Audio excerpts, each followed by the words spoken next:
था। अजय और उसकी बीवी बहुत बूढ़े हो चुके थे। उनकी दो बेटियां थी। एक का नेचर बहुत अच्छा था जबकि दूसरी उतनी ही खड़ूस और लालची थी। अजय अपनी बड़ी बेटी की शादी एक अमीर घर में करने के लिए अपना खेत बेच देता है और जो पैसे उसको उससे मिलते हैं उसकी मदद से वो जहेज देकर एक बड़े आदमी के साथ अपनी बेटी की शादी कर देता है। पैसा आने के बाद बड़ी बेटी तो मानो अपने माँ बाप और छोटी बहन को भूल ही गई थी। दूसरी तरफ उसकी छोटी बहन जो कि अपने माँ बाप का बहुत साथ देती थी और उनकी हर काम में बढ़ बढ़ के मदद किया करती थी। खेत बेचने के बाद उन लोगों का रोजगार बिल्कुल बंद हो गया और खाना भी अब घर में मुश्किल से मिलता था। पिताजी, आज घर में खाने के लिए कुछ भी नहीं है। बेटी, आज हम भूखा सो जाते हैं।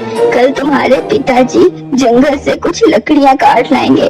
गांव में वो बेचने से कुछ पैसे आ जाएंगे, कल के खाने का हो जाएगा। इसके बाद वो तीनों रात को भूखा पेट सोने में ही मजबूर हो जाते हैं। सुबह को बुढ़ा बाप जंगल की तरफ जाता है और लकड़ियाँ काटना शुरू करता है। बुढ़ापे की वजह से उसकी टांगे कांप रही थी और वो बहुत मुश्किल से जैसे तैसे करके लकड़ियाँ काट रहा था। लकड़ियाँ काटते काटते ही उसको दूर से एक आवाज आती है। जब वो जाके देखता है तो किसी शिकारी ने एक छोटा सा गड्ढा बताया होता है जहाँ पे एक बेचारा हिरन का बच्चा फंस गया था और बाहर निकलने की पूरी कोशिश कर रहा था। बूढ़ा आदमी उस पर बहुत तरस खाता है। वो जाता है और उसको मदद करता है। इतनी देर में वहाँ पे उस हिरन के बच्चे की माँ भी आ जाती है। तुम्हारा बहुत बहुत शुक्रिया, तुमने मेरे बच्चे की जान बचाई है। क्या? एक बोलने वाली हिरन? तुम बोल कैसे सकती हो? मैं एक जादुई हिरन हूँ जो बादलों में रहती है।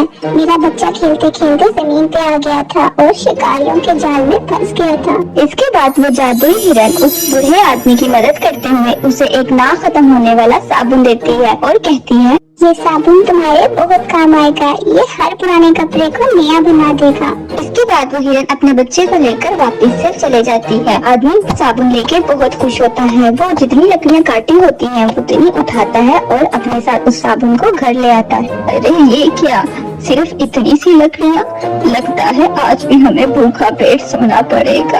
आदमी उसको सारा वाक्य बताता है जो उसके साथ हुआ था और उसको वो जादुई साबुन दिखाता है। माँ और बेटी उस बात पे यकीन नहीं कर पाते। फिर उसके बाद बेटी कहती है, ऐसा करते हैं, पिताजी की कमीज बहुत गंदी हो गई है, क्यों ना इस साबुन से वो कमीज धो के चेक कर लेते हैं। इसके बाद वो कमीज उस साबुन से धो के आती है। जैसे ही वो कमीज धोती है साथ ही कमीज एकदम नई बन जाती है। इसके बाद उन लोगों को एक आइडिया आता है। वो मोहल्ले के सारे लोगों के गंदे और पुराने कपड़े अपने घर ले आते हैं और उस जादुई साबुन से धोते हैं और अगले दिन सूखने के बाद वो सारे कपड़े जाके मोहल्ले में वापस से दे देते हैं, जिसके बदले उनको बहुत पैसे मिलते हैं क्योंकि वो कपड़े सारे बिल्कुल नए हो गए थे। इसके बाद वो इसको अपना कारोबार बना लेते हैं और इसी तरह से बहुत पैसा कमाते हैं और एक अच्छा और